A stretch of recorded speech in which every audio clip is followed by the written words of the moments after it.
especially now that he has that glorious mustache on his upper lip. Yeah. Ladies and gentlemen, a man who could be having his feet up on an office desk in a FedEx building somewhere, not grinding his life away to win football games, head coach of the Atlanta Falcons, Artie Smith.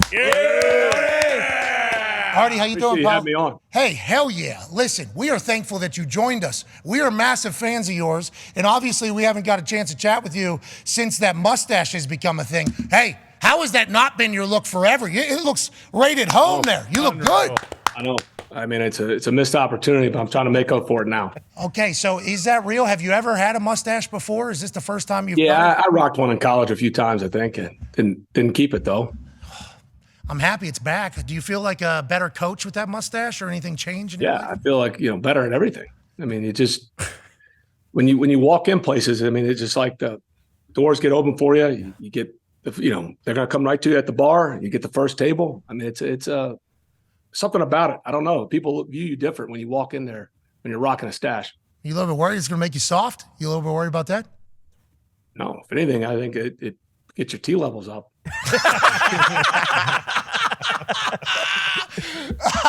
I think my T levels are going up just looking at it. So I couldn't even imagine it being. I mean, I'm sitting here. I'm mad because they wouldn't let me go with my cutoff. I forgot you're still rocking the tank. Yeah, had to do it, dude. I just, why not? First of all, and then second of all, like such a sooty profession.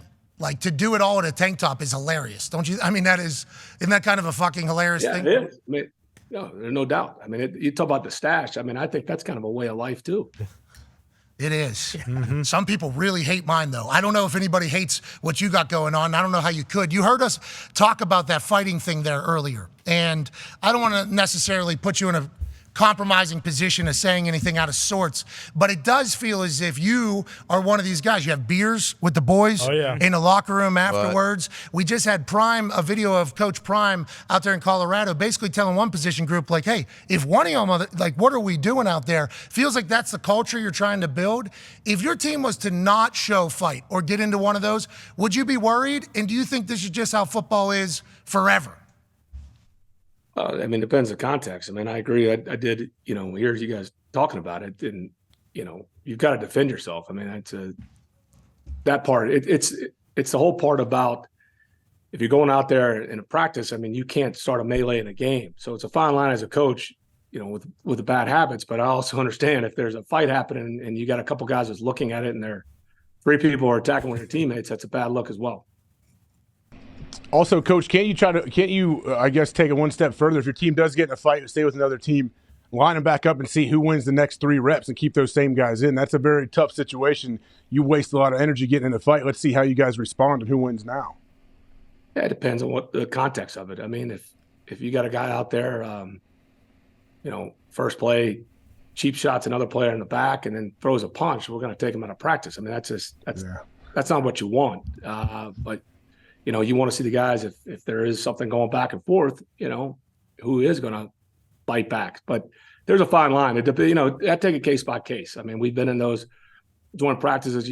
We're not going to be the ones. We don't teach cheap shots and whatever. We try to be really physical. We try to do it the right way. But we've had situations where somebody's done it to us, and you want that mentality that you're going to protect your teammate. I love that you're saying, like, don't want the situations to happen, okay? But if they do happen, hard not to coach up and evaluate, because it is happening right in front of our eyes. Don't want it, but it's here. We might as well use it. This past weekend, I watched a clip of McDaniel over there in Miami at the end of the game. I don't know if you called a timeout or what was going on. I don't know if you've seen this clip, but he's literally pacing the sideline. His team only scored 3 points. Obviously, there's a lot of conversation coming out of there, so he's got a million things going on. And he's trying to look across the field, I think, to get your attention, to be like, hey, can you just let us out of this field, like off this thing? Did you see that clip? And what are your thoughts on this preseason as a whole? What are you trying to get out of it? How do you view it for playing guys? Like, what is your views on preseason football for your team, I guess, with a ton to prove still across the board? Well, you got to get your team ready to go. There's 3 preseason games, and I think it's hard to go from 0 to 100. We did it one way in 21. I didn't think it really helped us for different reasons, but I think guys need to play. Now, how much is, again, case by case, but there's nothing that replicates. I mean, if you don't play at all, and then you get into week 1, and then all of a sudden you're planning to play 65 snaps. That's hard.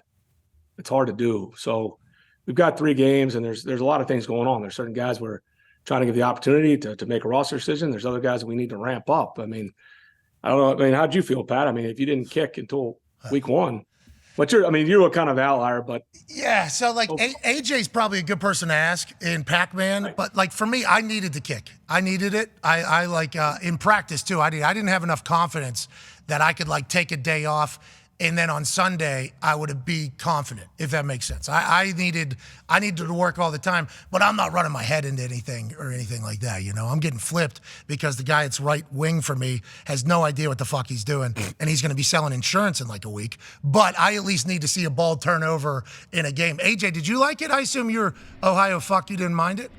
Yeah, I think you need it. There's like a progression. I think your body goes, the body and brain of like you kind of get calloused, you get hardened up after 6 or 7 days, and you're back into pads and feels good. How about you, Coach? Off season to season, how do you handle it? You seem to be, and we know you have a Marine dad.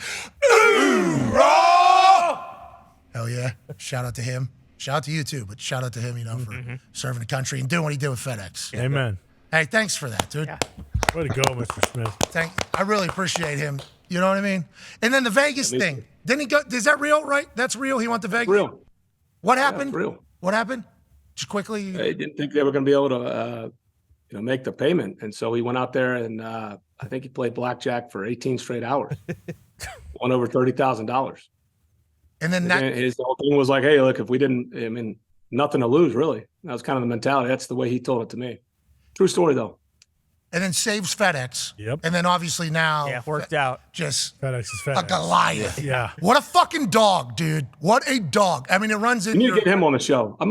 You need to get him on the show. I think at this point, he's just turned 79. He's I'd probably be willing to do it. Okay. Well, obviously, yes. Yeah.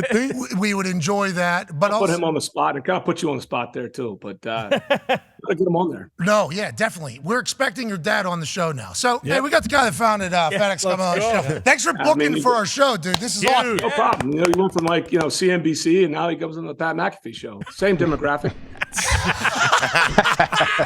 He'll do great. He'll do great. I can't wait.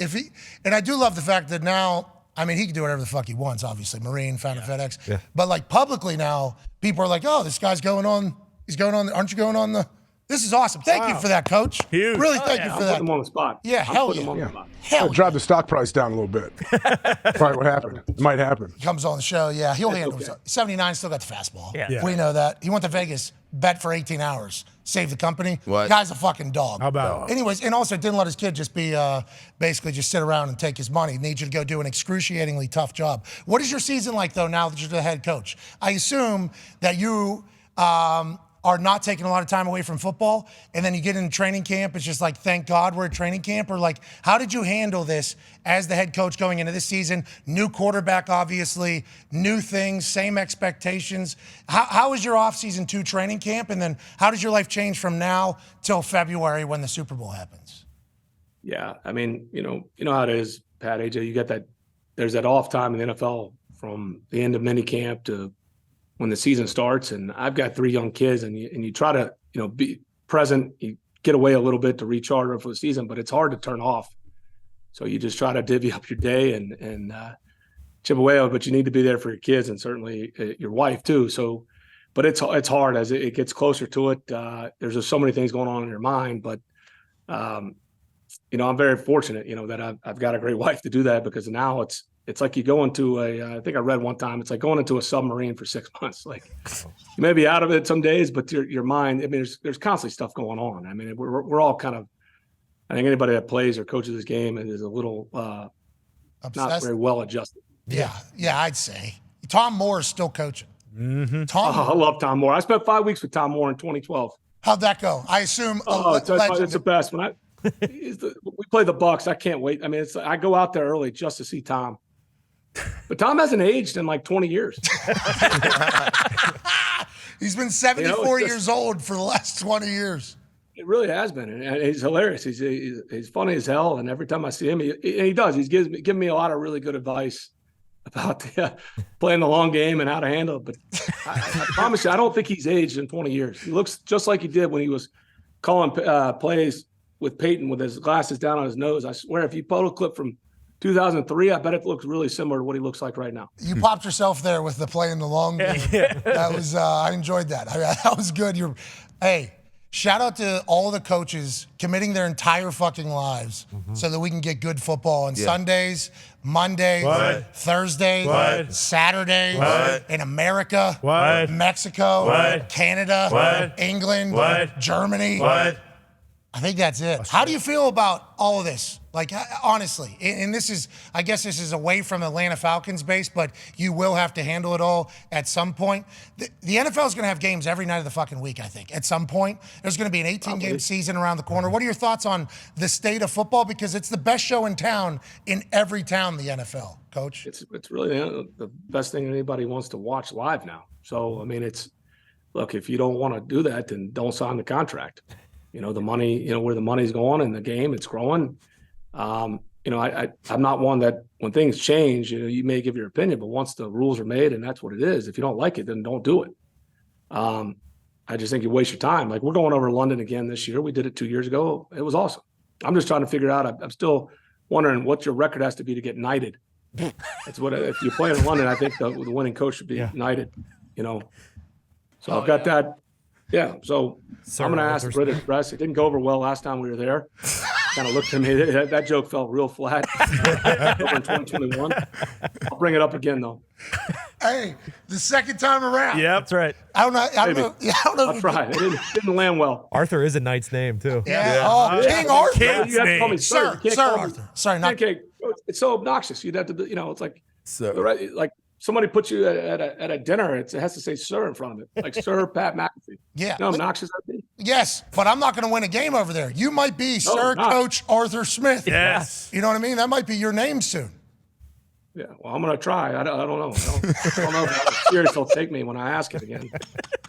That mustache would be a different, you know what I mean? If you had I think the mustache would kind of put you over, especially new king. Yeah. He's got these huge fingers. Yeah, sausages. You should compliment how big his fingers are when you're giving the ask with that mustache. It might expedite the whole thing, honestly. I'll have my ascot on and everything. Yeah. Connor has a question for you about football as we get back here. Yeah, Coach, once again, fantastic mustache. But looking around the league, especially the way yours is kind of formed, you obviously have, Cordero Patterson, who's a stud, Algier, who's a stud. You got Bijan, also going to be a stud. There aren't that many teams left who are like true ground and pound teams that can win games on the ground with their offensive line. And you guys extended Chris Lindstrom. That was awesome. But how do you feel being one of those last few teams that really do just physically beat the other opponent into a pulp and just kind of really take advantage in those third and fourth quarters after you've already worn down the team? Well, I mean, we have a lot of different offensive weapons. The mentality, really, the entire team. I mean, Tyler and Bijan and CP, those guys are great players, and all three of them have their own running styles. But Bijan and CP they're great all around football players, and we've got a lot of, especially a lot of young skill guys with unique skill sets with Kyle and Drake and Jonnu, Matt Collins. I mean, we've got a diverse group of offensive weapons, and so we can attack in a lot of different ways. It's not just traditional rushing attack. I mean, Dez is another guy that can extend plays with his legs. I think when you watch us, we've got a lot of guys that are going to be fun to watch, and the way we'll deploy them is going to be unique compared to everybody else. And I never wanted to be boring. I mean, that's the thing. We need to win games, but we've also got a lot of fun guys to watch play. And the offensive line as well. Those guys play with a certain mentality. Yeah, but you have good schemes on your run games. And the only reason why we know that, not because of how good I kicked a ball, I know that. AQ Shipley, who does In the Trenches for us, he breaks down run plays from across the NFL every single week. You guys were on there like the first 4 weeks because the way you were setting up leverage with guys that were moving in fakes. Like, it was, what AQ said is this is a brilliant concept and design. So I appreciate you talking about, all the weapons you have. Pretty big fucking brain behind that mustache too, pal. Yeah. Pretty big brain behind that mustache. We got great players. We got good staff. All right, fuck off. All right, AJ has a question for you. Yeah, AJ has a question for you. Coach, I know you guys are playing the Bengals here in the preseason, and I read something where you and you and Zach Thomas seem to kind of be on the same page. Zach Taylor, the head coach. Sorry, Zach Thomas is in the Hall of Fame. Congrats again. Congrats to Zach Thomas. Hey, way to go, yes, 5-4. Go, ZT. Love that guy. Amazing. But you guys said you're not out to like go. I read something where you don't want to just go have some trick plays to like feed your highlight film or something. You want to execute and improve. What does that mean exactly? Well, I mean, again, everybody's got to make the best decisions for themselves. But when I watch the preseason games sometimes, and I look at like a double reverse pass, or the tight end fall down. They may have called it a million different names, and he leaks out the back, and everybody's like, "Wow, look at that pass for a touchdown." It's like, we're going to execute our offense. We got to get our team ready to play. So I'm not sitting there like I'm not going to be real satisfied with myself. It's like, oh, cool, we threw a double reverse screen and it went for 75. Like, we're awesome. Like, we got to see if we can block and execute. And it's just a buildup, like we'll get into the schemes and designer stuff week 1, but that doesn't impress me. Like the double reverse in the preseason, and it's each their own. Nobody throwing a flea flicker just to say, hey, wow, look at that stat line. That does nothing for me in the preseason. I love the fact that you're like, okay, we don't even know if we'll ever use this play, but also the defense is just trying to get 11 guys on the field right now. Okay, so you got a tight end rolling around. Who'd you beat? You beat nobody really with this entire thing. I love that that's your mindset. Feels like you're out of the 30, 40, 70s, 80s. 70s? Okay. Is that the 80s? It's kind of that era. That's where I feel like I fit. what type of music? It just depends. I mean, you're in the late 70s, or you're kind of going with the like into that era of like the Guns N' Roses phase. I mean, that's a wild time if you really look at the late 70s and the 80s and some of the bands and the movies that were made then. Is that what created you? Probably. I'm around that era. I don't know what. That's a good question. You can ask my old man. Yeah. Pac-Man has a question for you, Coach. Hey, Coach. The DC, Coach Ron have been doing a good job. I watched y'all and broke y'all down this week. Can you tell us about the younger guys and how good of addition have Jesse Bates been to you guys? Yeah, Jesse's been a great addition back there. I mean, I know you're down in Atlanta. I mean, wish I had crossed paths. You would fit this defensive scheme pretty well. Hey, he still got it. He ran a 4-5-1. Yeah. No, in all seriousness, I mean, we like guys that they play aggressive. They guys want to attack. Like, we don't want to be passive. Safety. But Jesse's been a lot. That's been a big addition back there. I think it's helped with Richie. You know how that chemistry is in the DB room. It's like any position group. I mean, you got to have the right guys, and it's got to fit. And we feel good about where the scheme's at and about who's back there as well. You gonna go play safety? No. Hey, Coach. Y'all look good, Coach. No deep balls. I love it. No deep balls. And with Jesse back there, you got the right guy back there. Hey, Pac-Man only played 14 years in the NFL. Only at corner.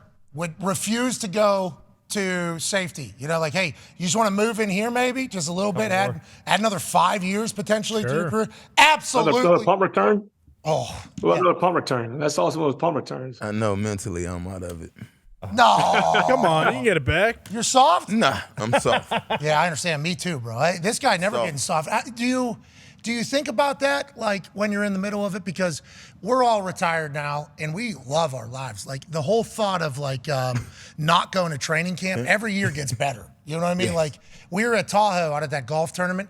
Aaron was 4 days away from going to training camp. Yeah. Patrick Mahomes and Kelsey, I think, were like 3 days away. And we're talking to these dudes, and it's like, oh, I completely forgot about the potential feelings just like 2 days before you're going to a dorm room somewhere. Or you just fucking love football. Huh? That always have been this way? Like, we joke about you not choosing to just take your dad's success and just weaponize it for yourself to be a lazy fuck, which a lot of people do.